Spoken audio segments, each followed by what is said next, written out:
na-eri ihe niile anị na awa anụnwa mmemme a dịka esi eme ya na mgbe ochie na-esi ọtụtụ nri onye ọbụla gafeta abanye na be gị tụkwuru ọdụ ọ ya eri nri na be onye ọbụla ọ batara oge ọra na eze ọbụla ji erikọrịta ihe ka na-ewe ezi aghụrị dịka ụmụnne ọnwụ ajọ ihe ka ndị gboo ewe ndị bidogoro ịkpọ na ekwentị a na-ekata unu anụgoro ịgwa anyị ka esi eme ya na nke unu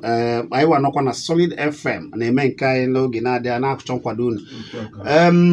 ana m afụ gị ọnụ zuru ike eze ana m ekele gị nkwukwu isi chizi ekele m gị asịrị m ka Chukwu okike abịa ma gọzie gị nke ukwuu m na-asịkwa ka Chukwu gọzie gị nwanne m nwoke ọnụ zuru ike ọ ga-adịrịrị gị na mma cheta na Solid FM na-eme emume iri ji ha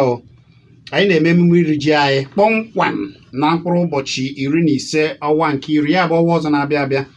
anyị chọrọ ka unu niile bụ ndị ọdịnala na ndị niile unu na-anụ ọnụ ha enu okoye kachi ga-enwe ihe ọ ga-agwa anyị pụrụ iche n'ụbọchị ahụ ọ ga-anọ ya emesịa ọ ga-ewu ewu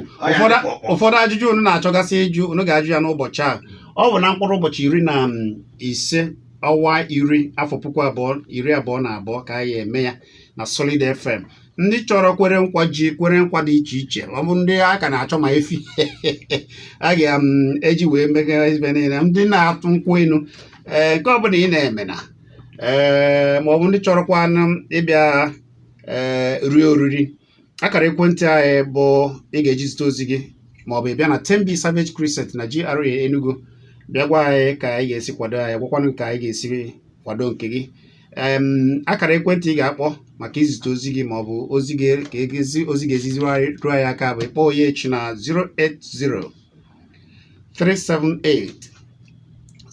080-378-78521 ya bụ 08037878521 08037878521 anyị na-ekele ndị niile na-akwado anyị bidogoro wetaba ihe nkwado dịka ọzọ Chimere Eze nke mbụ na Ụgbọọka eze ọdịnala Ụgbọọka eze dibịa anyị na-ekele gị nke ukwuu anyị na-ekelekwa aka ji ọfọ eke aja na Amaokwe eze mmụọ ya bụ ọzọ mmadụ abụchiwa aga oke dibịa ka ọ bụkwa na-ekene ikuku the great ijele a na-ekene gị nke ukwuu anyị na-ekenekwa nwata Wendy nke mbụ na mbọ na nkanụ gba gburugburu ọkwa oke onye ọdịnala oke dibịa Izuchukwu anyị na-asị na ọ ga-adịrịrị gị na mma imirikiti ndị ozi ha ka na-elu ya aka anyị ka na-atụ anya unu mana ọnụkpọ na 0803 ya ọnụkpọ na akara ekwentị mmeghe na agwa unu ka a ga-esi wee mee ya unu ga-ezite ozi unu 0803 787-8521 ya 0803 ọ nọkwa na WhatsApp 0803 787-8521 ọ dị mma Ambassador Igbo Culture nne ihe kemgbe anyị na-eti mkpu a ewe ihe ikwuru ugbu a dịka ndị be anyị otetago n'ụla na ụmụ nwaanyị ha ịma na onye bụ ụzọ jiri ụmụ nwaanyị n'ọlụ ihe gbasara ọdịnala ya bụ na ha na-achịtebego ndị be anyị na-achịtebego n'ọdịnala ewegoro ndị kpọbara ekwentị ka anyị mara na ewere afọ gị na-ebe iche akpọ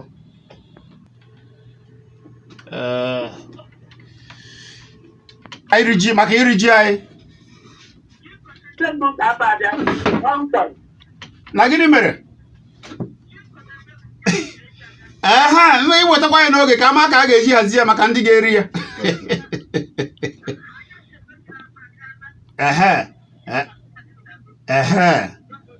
mana ị ga-akpatara anyị n'oge ka e wee kwadobere ya ndị ga-eri ya n'ụbọchị ahụ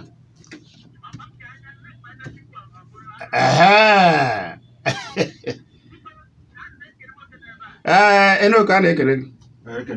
a na-ekele gị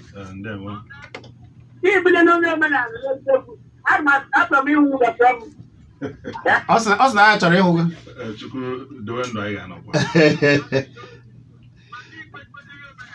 eze Enugu dum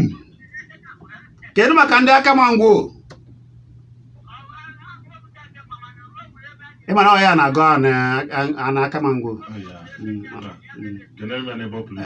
ịgọwakwa kedu oge a ga-aga na aka ma ngwo ọ dị mma ngwa daalụ daalụ daalụ rinne daalụ daalụ ọ dị mma unu anụgonu ya ka o si ada 09097711009 afọ gị na-ebe ishi akpọ ekele gị nwanne ndị ka email ana m anụ ihe ị na-ekwu gwa m afa gị Chijioke nwanne m gaa n'iru ya dịrị na mma o daalụ mba enoko onye kachi enoko onye kachi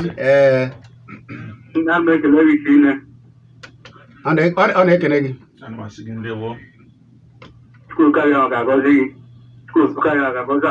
ise ka bụ na Igbo na chetere arụ na anyị bụ ndị Igbo anyị kpapụrụ akpapụ dịka ihe adịghị na-egwu kịta ije n'akwụkwọ nsọ ọ dị n'akwụkwọ nsọ ije na akwụkwọ Deuteronomy 28:28 ịgụda ya na ịfụ na ihe adịghị na-egwu ebe ahụ anyị bụ ndị Igbo nnupụ isi anyị ga-eme anyị arapụchi anyị ga-ekore si ndị ọcha daalụ ọhịa bụ ihe na-eme ebe anyị na-ata ata anyị na-ata ahụ asụwụ biko nchekwa mmadụ ihe zuru eme nchekwa.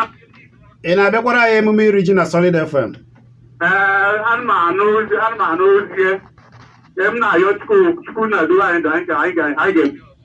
Ngwa daalụ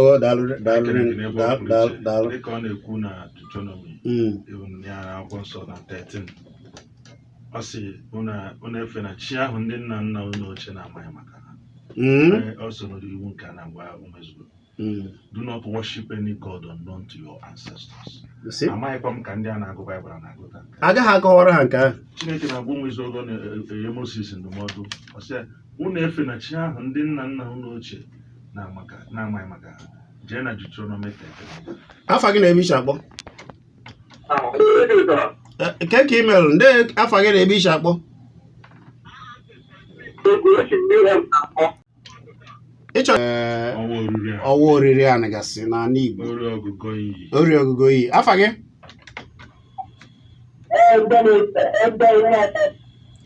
Afa gị bụ gịnị? Ngwa gaa n'iru ndị ihe ị chọrọ itinye.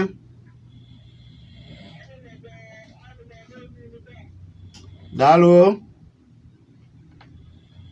Ị na-anụ ọnụ anyị na-anụkwa ọnụ go. Daalụ nwanne mmadụ. Daalụ.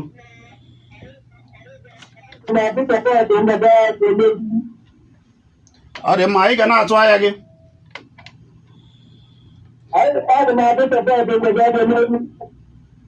Ọ dị mma, anyị da-awọtacha ọ dị ka ị na-achọ ịdị na-ekwu anyị na-egekwa onwe gị 09097711009 maọbụ 09023111009. Afa gị na-ebe iche akpọ?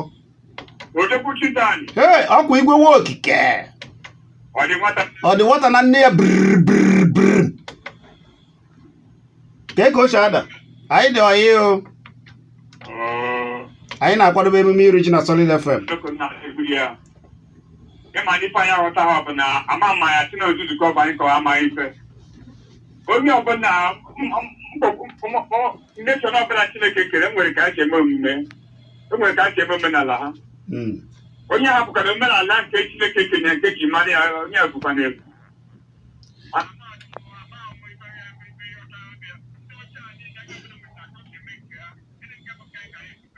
ngwa daalụ ezigbo mmadụ daalụ andrew rudere ha ekele m daalụ Kingsley ama ana m ekele gị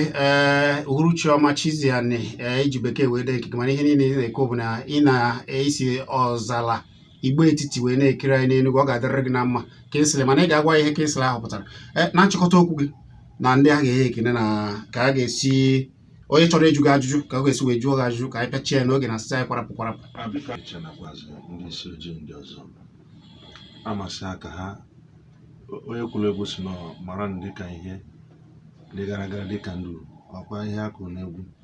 amasị ndị Igbo biko cheherienu ma lọghachita n'azụ n'ihi na anyị na-awa ọhịa n'ebe ọ pụrụ iche mgbe na-atụpụkwa okpe ekene ọkachasị nwanne nwoke bụ nyere anyị nkwado n'oge ndị uvu anyị na-akwado n'igwe Chibikoko Agụnechi ibe na ndị agwụ bụ na-akpọ ugo ọ tinyere aka na akpa were ya ihe si anyị gaba n'iru igwe ege bụ nwa ba a na-awụzụ na ndị agwa ugo ekene gị n'ebe ọ pụrụ iche elekwenụ Fraịde ede onye ndị uvu anyị ga-eme na 19th ya Monde mana ekenekwa Odenigbo Jude ọ bụ ezoghị m from Nsụka ama ekenekwazi nye na-ege m ntị na-asị Igbo biko lọghachite n'azụ na unu na-akpaghị ụzọ ndị ga-achọ ịjụ gị ajụjụ akara ekwentị m ya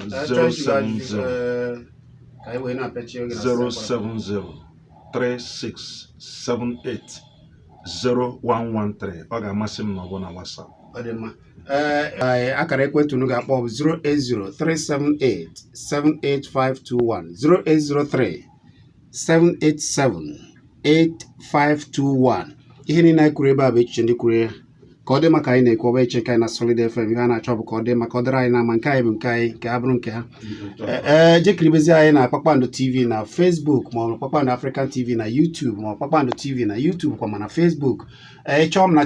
na Facebook abụ m Chiziani nse wee na-asị na ọ ga-adịrịrụ niile mma ndị niile kpara m aka Chima ekele gị